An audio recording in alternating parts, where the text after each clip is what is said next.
Welcome back to another episode of Trash Talk. I'm Jon-Bernard. This is Nick. We are the K-Roos brothers, giving you the combat sports news around the world. We are here in the subways of New York City. We're still here riding the high of the boxing in Times Square.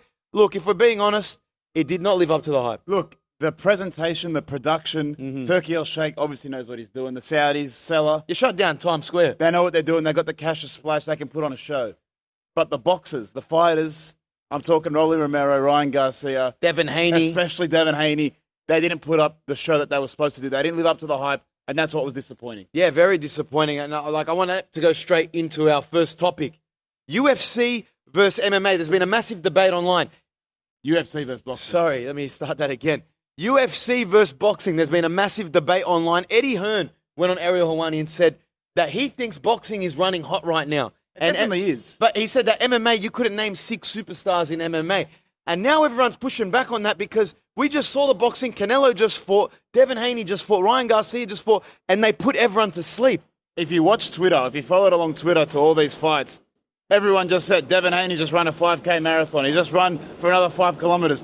He was avoiding his opponent all the whole fight. Then you turn on to the Saturday night, Canelo versus Skull? Yeah, Skull. Skull was running as much as he could. He just didn't want to engage, and that was a problem which many people thought didn't need to happen. And so someone like Canelo, who's supposed to be the best boxer in the world, Canelo's a world-class boxer, he just didn't engage enough either. He wasn't aggressive. He didn't land as many shots as you wanted him to. So it's like boxing, yeah, you could say, oh, MMA is wrestling and it's boring, but if you guys aren't punching on, then that's boring as well. Where I'll disagree with Eddie Hearn is MMA, you're guaranteed there's probably going to be more action, bar the WrestleFests and bar, a lot of people running away in MMA too. It happens, but I feel like you're more likely on a general UFC card to get a lot more action than sometimes you get in 12 rounds of boxing. Well, look, say Rolly Romero versus Garcia was an MMA fight. He knocks him down, he follows up and tries to kill him.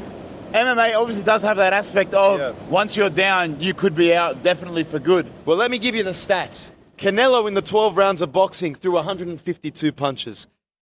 Then you had Devin Haney. He only threw 70 punches that landed in the whole 12 rounds. Ryan Garcia didn't land many punches either. So much so, Amanda Serrano put out a graphic that she landed more punches than Devin Haney, Canelo, and Ryan Garcia combined in her last fight. Well, that's just lucky, I think, circumstance. I think that's an outlier of a fight.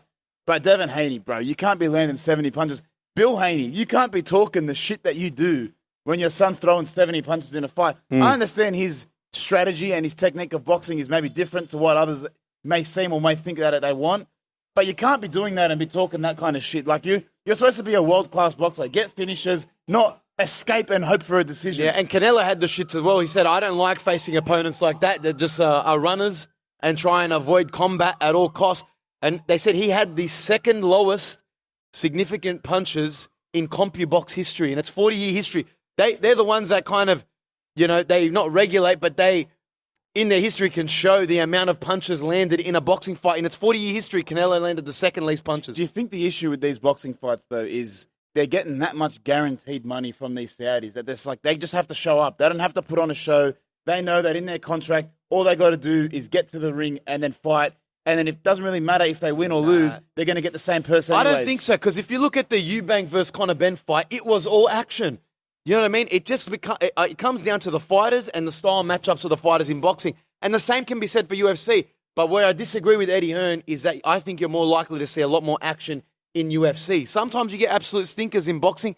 And, I mean, the general casual fan could name more UFC fighters than they could name boxing superstars right now. I don't know. I feel like because we're more invested in the MMA space, maybe that's why we have a bit of a bias there. But, like, people that are strictly boxing fans, maybe they lean more towards naming boxing fans. What do you think of this criticism from Eddie? He said, the UFC wants to be a bigger star than the actual fighters themselves. They're more concerned about the 3-letter words UFC being a bigger brand than some of their fighters. I agree with that, but that's also a good business. That's a good business model. The WWE does that. No superstar, no character is bigger than the WWE. They're the same way the UFC, they build a brand, they have the fighters come and engage in their brand and promote their brand. Yeah, but the biggest success the UFC has ever had was Conor McGregor.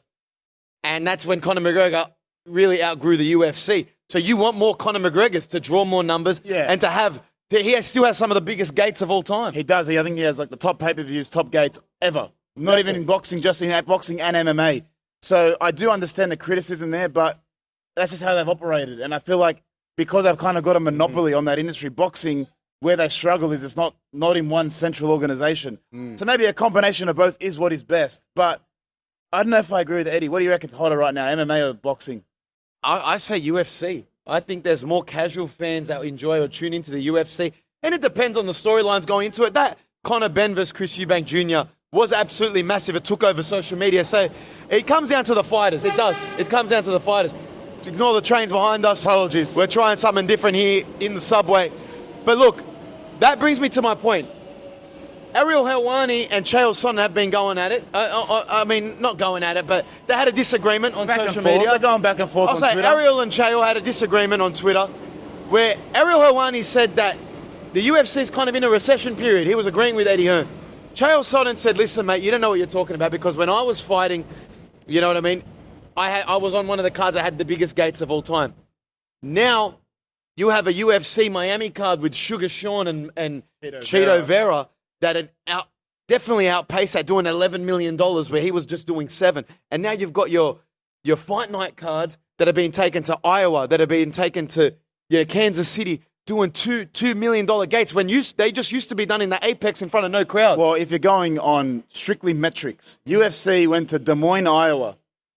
Basically nowhere. I don't even know where the hell that is. First time I ever heard of it. I don't even want to go there. I've never heard of it. Don't plan on going there. They did an arena of 15,000 sold out people. 15,000 tickets sold, plus a nearly $3 million gate. With Cory Sandhagen and Figueiredo as the main event. And this is a fight night. This isn't a pay-per-view. This is strictly a fight night. So this is where they kind of put on a lesser card. This is not one of their big pay-per-views. So if you really look at, if they're touring the country, putting on these fight nights, they're really touring the world. Going to London, going to Des Moines, Iowa. They've got fight nights in Kansas City. They're selling out all these different locations, and so they are popular. If you're comparing that to a non-recession period of the UFC when you had superstars like John Jones, GSP, Conor McGregor's, Daniel Cormier, say what you want. Maybe the superstars aren't there, but right now it is the best time in the business monetarily. So I don't think it's in a financial recession, but maybe it just lacks the superstars that it once had. Yeah, and I don't know why Helwani. What's with him always wanting to shit on the UFC? Why he doesn't like Dana. He doesn't like Dana, and then Chael has to go to bat for his boy Dana. But Chael Sonnen, I think he makes a good argument. You can't be in a recession when it's making record money. Take into account inflation. That's everywhere across the world right now. But it is making record money. The thing is, though, ultimately, would I rather be a UFC fighter or a boxer? I'm taking boxer 10 times out of 10. The money that is in boxing. Yeah, but no, I disagree. It's just so much better. You got to be a superstar boxer to command that money. You'd hope to be. When you're a lower level undercard fighter, yeah, but I mean, not everyone's going to be a Canelo Alvarez earning $10 million a fight, mate. Yeah, but you look at UFC fighters that are just prelims or early prelims, they're getting $10,000 to show, $10,000 to win. Say that to Kevin Holland, who's getting $200,000 a fight, mate. Because he fights very regularly throughout the year. That's not too bad. He's become someone that is kind of a bigger name. He's not a main eventer. Is he a main eventer? He's a fight night main eventer. He's always on the main card. He's never a prelims. He's always on the main card now. And he fights 7 times a year. So it's like he's kind of earning his money. Okay, I'm just saying, you could say you'd rather be a superstar boxer than a superstar UFC fighter because the company has to earn their money. Apparently Canelo Alvarez, for this terrible fight that he just put on, earned $80 million. That's crazy. $80 million. Do you understand how much? Jon Jones, the greatest of all time, is wanting $30 million to fight Tom Aspinall, which would be the biggest heavyweight fight ever. Canelo just got $80 million to fight some, Cuban bum. Yeah, but look, I don't know if these figures are legit, but with the Saudis, they have unlimited money. He also got a Ring Magazine belt that was solid gold. So, I mean, look, if you're a boxer right now, you definitely want to be going to the Saudis because that is where the money is to be made. But I don't disagree with Ariel. I think the superstars aren't there, but the money is... the commercial success of the UFC has never been like it's been before. And look, the UFC, this argument is probably going to take the biggest hit it's ever going to take this weekend with Bilal versus JDM because this could be possibly the worst card of the year, maybe the worst card of all time. So this is really going to test this argument this weekend, whether it kind of holds up against boxing. I think there'll be people there in Montreal. I mean, people want to go. It's like for us in Sydney, we just wanted to go there. There's not many events, so just go. Just try and go there. Do something. That brings me to this question. Is Bo Nickal one of the biggest frauds in the UFC? Yes, one of the biggest frauds currently in the UFC because the American wrestling NCAA champion hype that he was bringing into the UFC, he definitely just has not lived up to it. He got fraud checked by Derrida, and it just did not need to happen. He was talking a big game. He wants to face Khamzat. He wants to go on and be a champion in the UFC. You can't really do that anymore. Well, the thing is, he brought it upon himself. It was like everyone on Twitter wanted to see him lose. I didn't. I wanted to see him win. I mean, I was buying into the American wrestling hype. I wanted some American wrestlers to do well. When you go out and talk a lot of shit, and you were on the 300 main card, and you said, I'm going to become a striker now, I'm not going to even use my wrestling, and then deliver a sinker on 300, then you come out on a fight night against RDR, who isn't the best in his division, right, in this middleweight division. And what do? You go out and strike him. You get outstruck. You become defenseless in the clinch.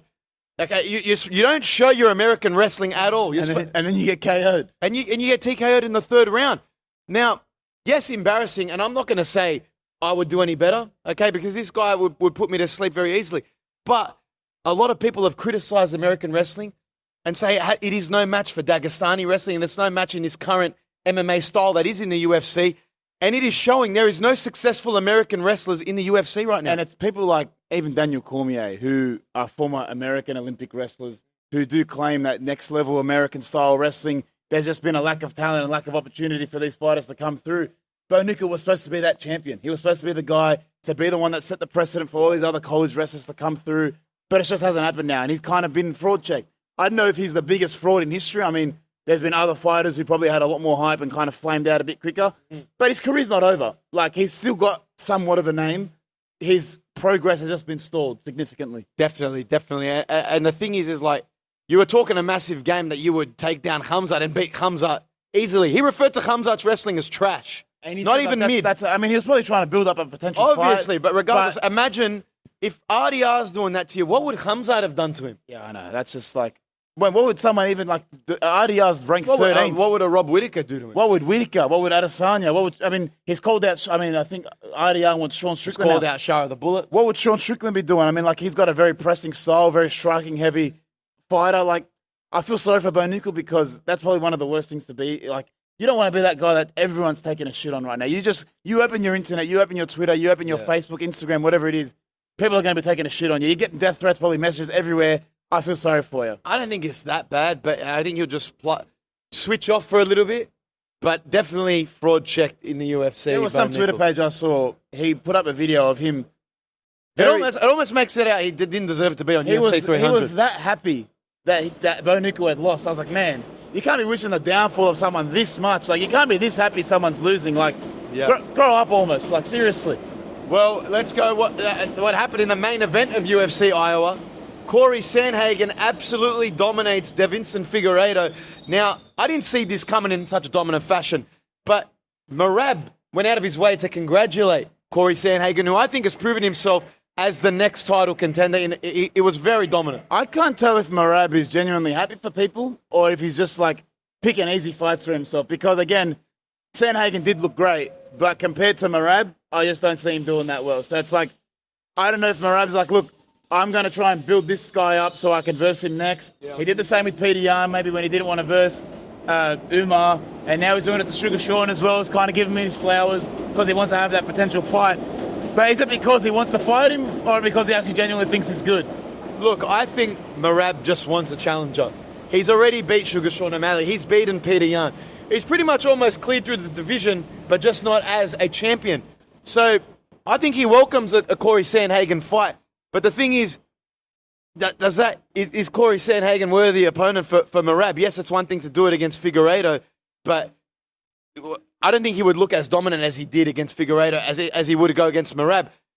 He was better on the ground. He was better striking. Figueiredo he didn't know what to do. He was going for kind of leg submissions. It just wasn't working out for him, and then he pops his ACL. But look, because Merab has cleared through everybody, he's beat Peter Yan, he's beat Sugar Sean, he's beat Umar, he's beat Henry Cejudo.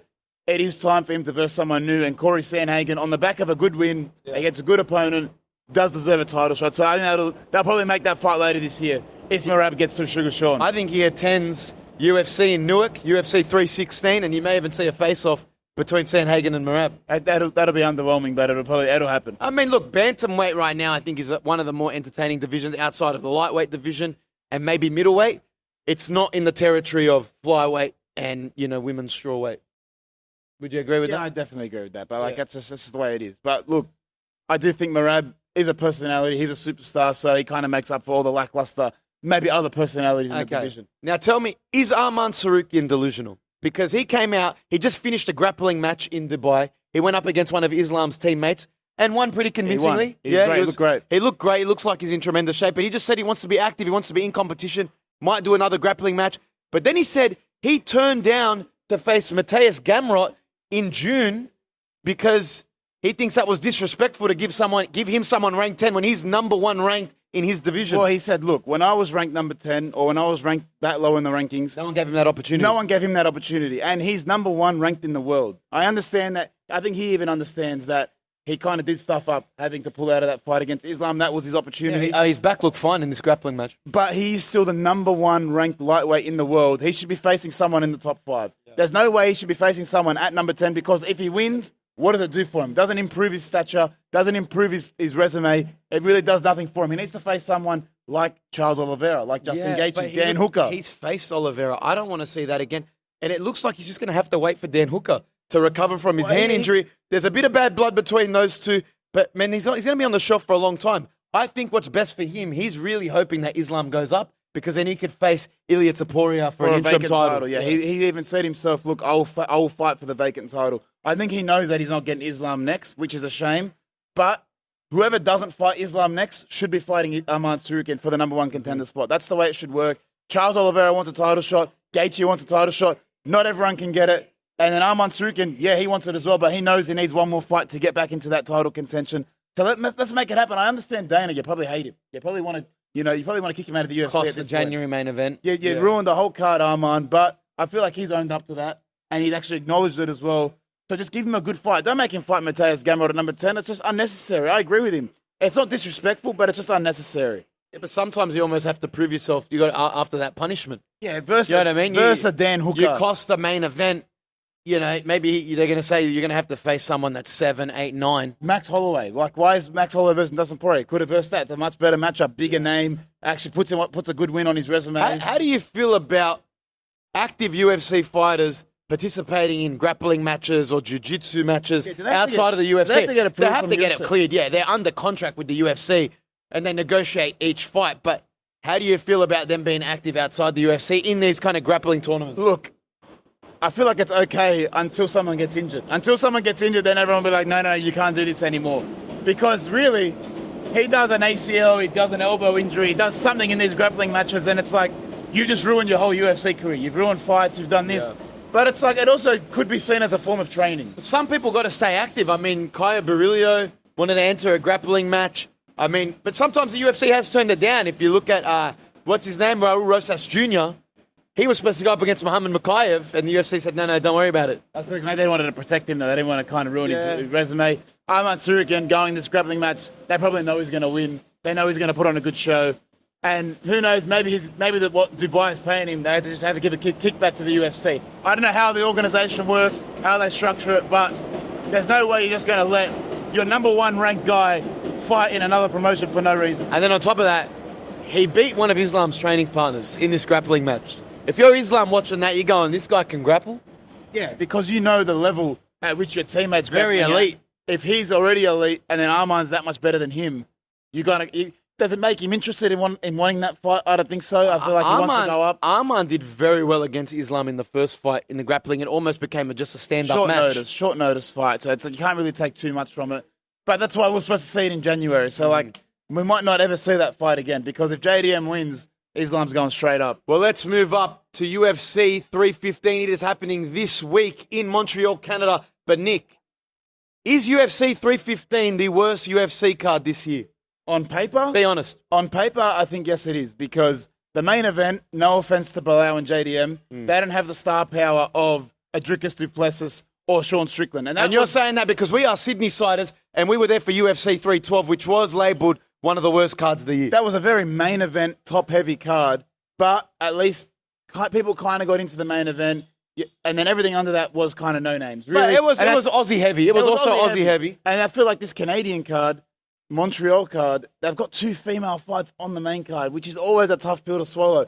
Then you had Benoit Saint Denis fight. He had to pull out. You had Gilbert Burns that was supposed to be on the card. They've moved him to another It's card. Morales. So there's already 2 big-name fighters that were supposed to be on the card, 2 ranked fighters that are no longer there. So it's like whatever you actually had on the card has been stripped away, and what's left was people. What kind of people don't want to see anyway? Hey, look, you still got Jose Aldo on there. People are going to go to see the GOAT. I don't doubt that Montreal's going to sell it out. People want to go and watch the UFC exactly how it was in Sydney. But the card itself, I just don't know if it's going to deliver. With the names that are currently on there, it's easily probably going to be the worst card of the year. But you never know. With these cards, you always might get surprised. The fights might be very entertaining, and people go, you know what, for a card that looked lackluster, it might surprise a lot of people. JDM says he's going to get it done in 1. Belal says he's going to get it done in 3. Belal says he's going to stand up, show him his Canelo hand. So maybe they could put on a show. I don't know. I doubt it. Well, it's on Belal Muhammad to save this card. If you're gonna show your Canelo hands, we want to see a knockout. We got to see something, because right now with the current card, it may put people to sleep, and it's not helping MMA in the current argument against boxing. And look, the worst part about this whole thing is that it's in Canada. People already don't like Canada. Americans hate Canada. So there's already a little bias towards that. You add that to the fact that they get Belal and JDM there, 2 guys that, look, they're not superstars. They're not the most charismatic fighters. It's probably going to be the worst card of the year, and I hope they don't kind of do this going forward. You should always put on a good card. Well, let's go into our predictions for the card, Nick.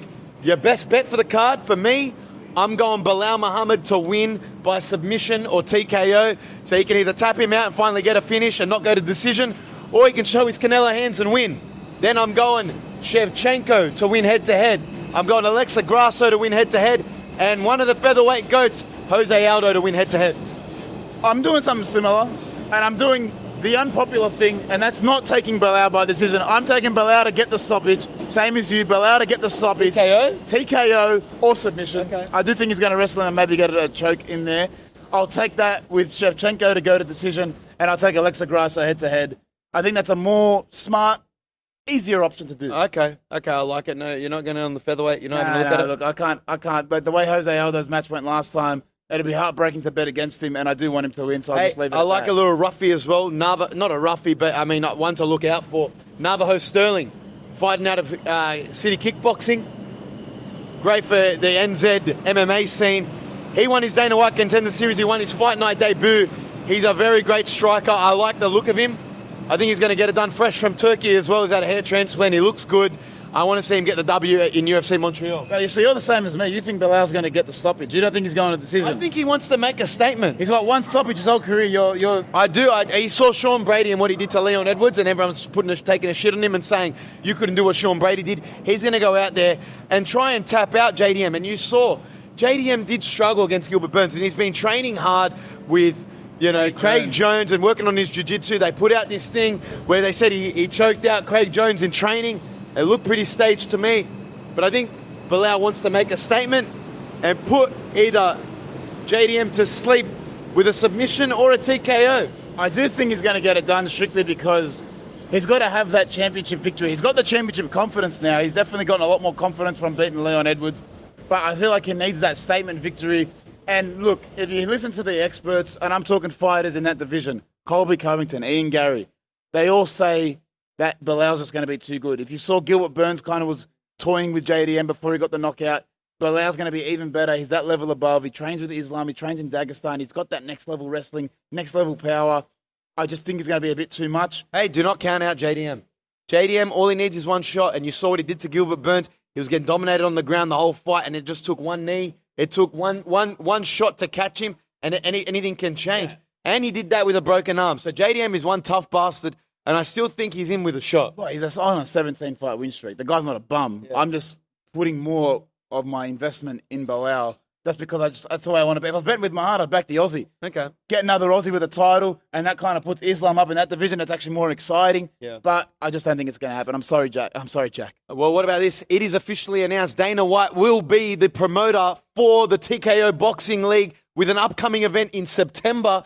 September 12th, it's Canelo versus Terence Crawford with Dana White set to officially promote it. Well, this fight will be at Allegiant Stadium. That's the big stadium in Las Vegas. 60,000 people. 60,000 people. So they're going to be putting on the WrestleMania of boxing, I think. Turkey El Sheikh will want to put on his first event with Dana White as the promoter, and they're going to go out. They're going to go for a massive bang. 100%. They're going to go. I don't know who they're going to put on the card. Whether they're going to maybe get Tyson Fury, whether they're going to get some other big name. But Canelo versus Crawford is already a massive fight, something that the fans have been wanting for a long time. Yeah. Both fighters, I know, are probably a bit overdue in facing each other. Crawford's undefeated. Canelo, probably the best boxer in the world.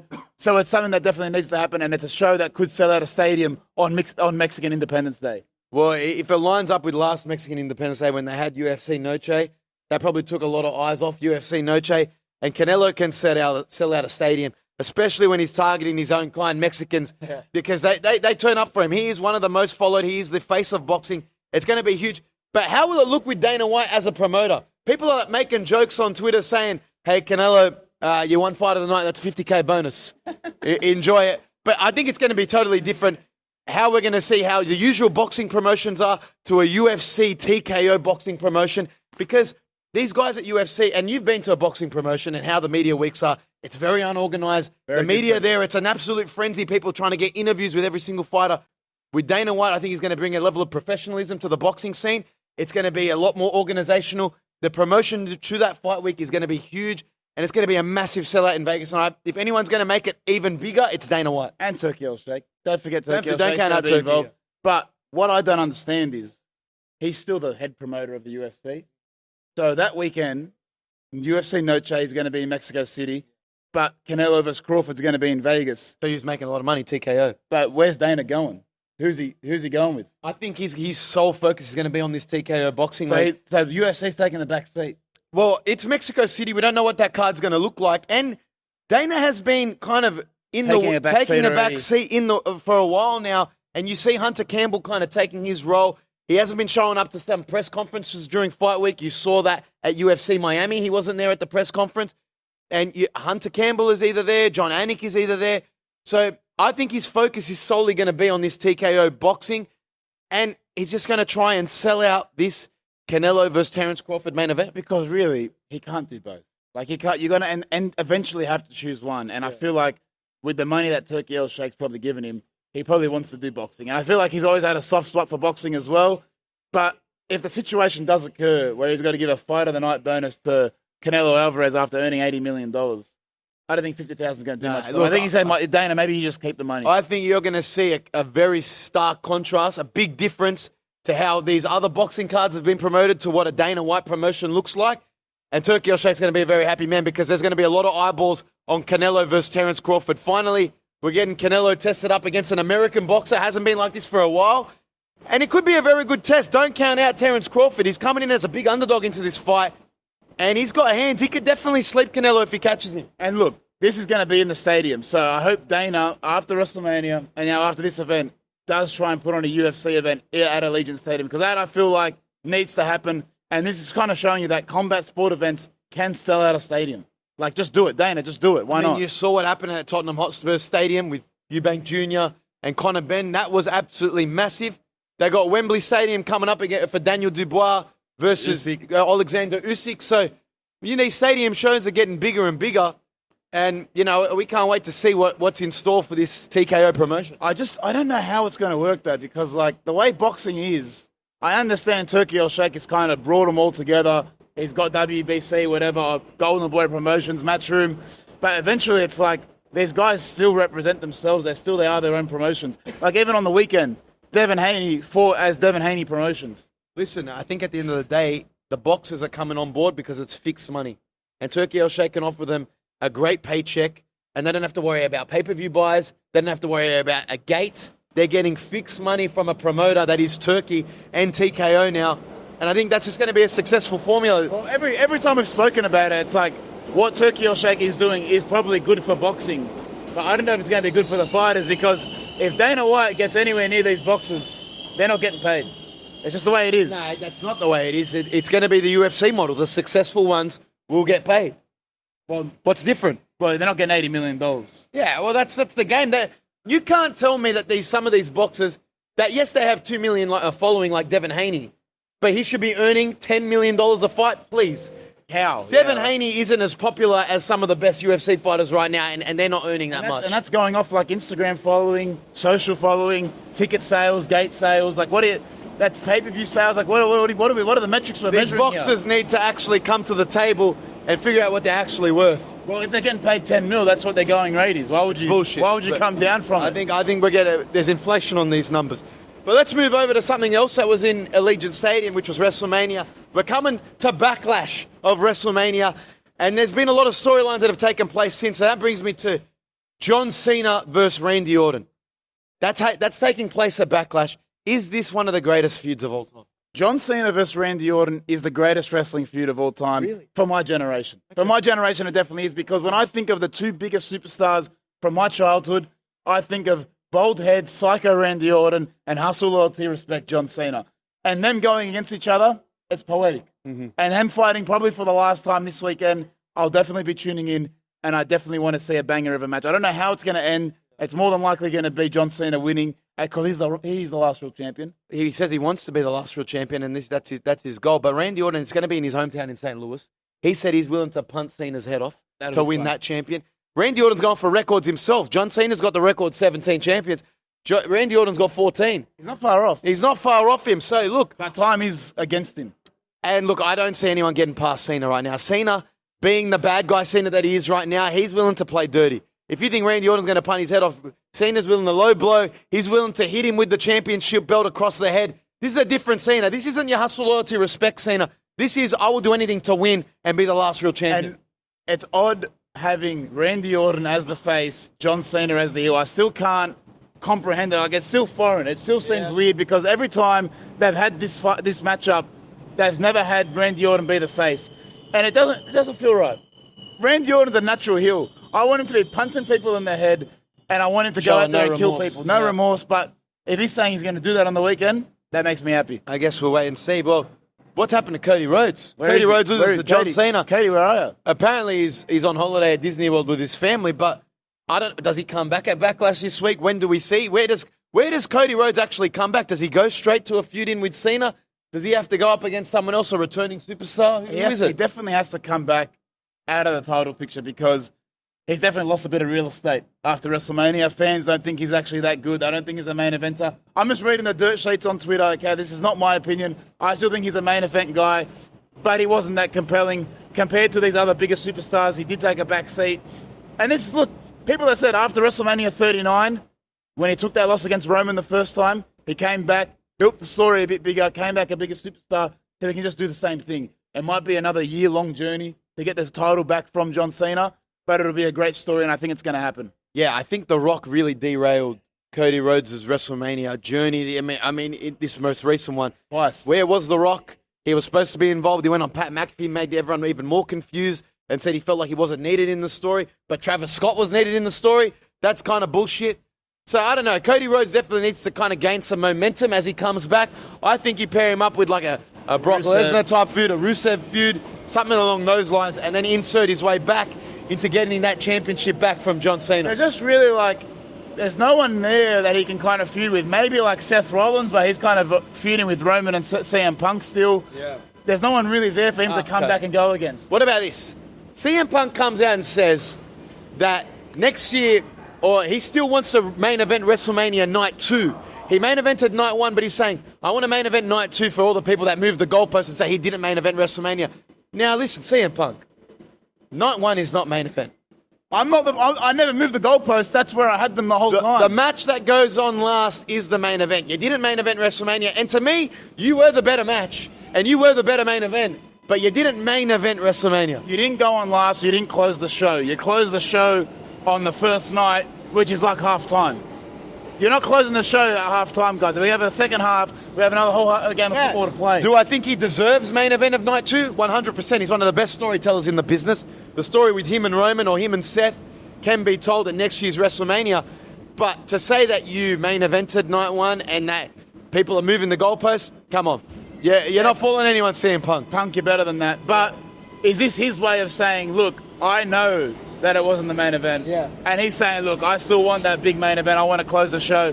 He's just using these contingent of fans as an excuse to get what he wants. Potentially, and I think he's going to deserve it. I think probably at Money in the Bank, you're going to see him versus Cena, and then they're going to start planning a main event program for CM Punk because the crowd got behind Night 1, and if they can build a big enough story, you saw he could still put on a banger of a match. That triple threat match was the match of WrestleMania. It was the best match on WrestleMania. They stole the show. And I think He deserves it. He deserves to finish his story and main event night 2 of WrestleMania. Is Cody Rhodes going to come back as a heel or face? I think it's a face, and then you build up to him becoming a heel. So when Cena leaves, that's when he probably become a heel? Or you could see a Cody Rhodes as a heel face CM Punk as a face at WrestleMania, and that's your night 2 main event. It's a long time away. You need a champion. We've got 1 year of storytelling. People get injured, stuff happens. You never know. But yeah, my backlash prediction is John Cena winning and remaining the last real champion. Yeah, I don't know. I feel like someone's going to interfere. It's not going to be Kevin Owens, but someone's going to cost Randy that title. I guess we'll wait and see. It could be Cody Rhodes. I hope it's not Travis Scott. It's just not be Travis please, Scott. Travis Scott, stay away for a little while. But that's all we have time for here in New York City on Trash Talk. Thank you for tuning in. Make sure you subscribe to @KRusBros on YouTube and @Jon-Bernard K on TikTok and Instagram to get access to all our clips. Thank you for tuning in, and as always, back to you in the studio, Ryan.